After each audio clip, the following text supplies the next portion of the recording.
Situated 2,500 metres above sea level, the mountain village of Abyaneh was noticeably cool. The village has existed for 2,500 years, and it maintains many of its old cultural traditions. This is seen in clothing. Men wear long baggy trousers. The women wear white floral shawls, which cover their hair and shoulders.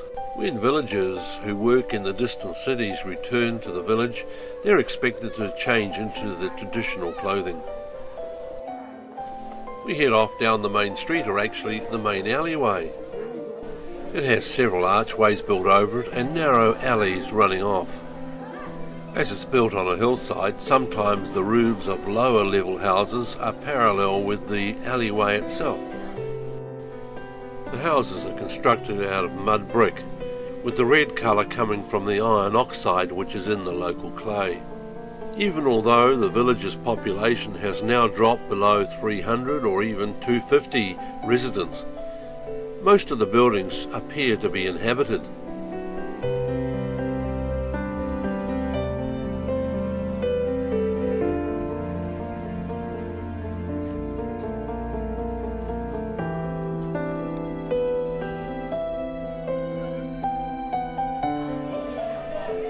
The villagers realise that they are in fact a tourist attraction, and so they charge a small admission fee on everybody arriving.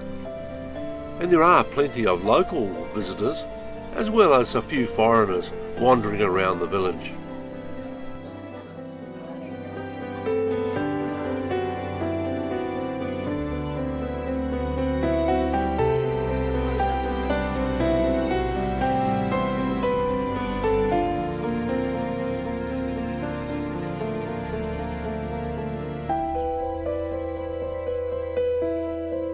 The village has several mosques, and we chose to go into this one.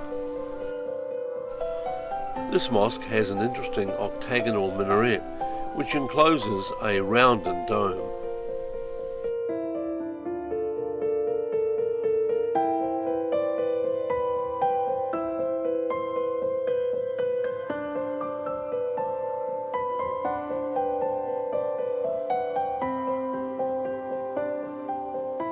In any old town or village, there always seems to be some interesting and picturesque doorways. When visitors arrive, they announce their gender by the door knocker they use. Females use the left-hand knocker, males the right, and that way the appropriate person will be able to answer the door. During its early history, the village had 2 or 3 Zoroastrian fire temples, but they are now in ruins. Spotting the winged Faravasi plaque on this building, we assumed it had some Zoroastrian connection, but our guide put us right. This is a handicraft shop. Oh. This is a handicraft.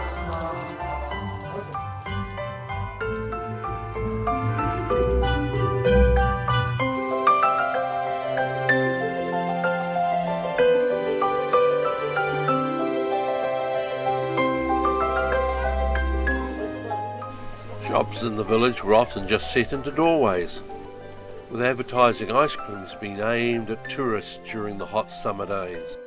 And in summer, they probably sold a lot of ice creams.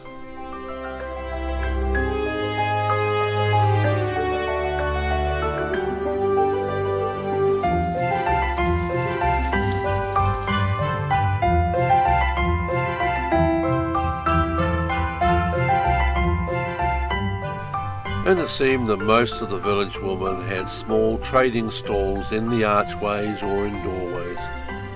During summer, dried apples are commonly on sale, but during our visit, it was mostly handicrafts and trinkets.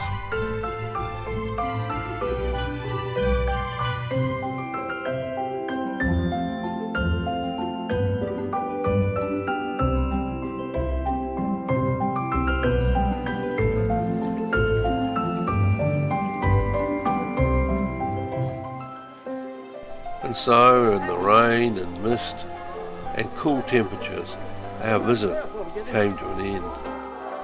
And we came down from the mountains to continue our journey on towards Kashan and Tehran.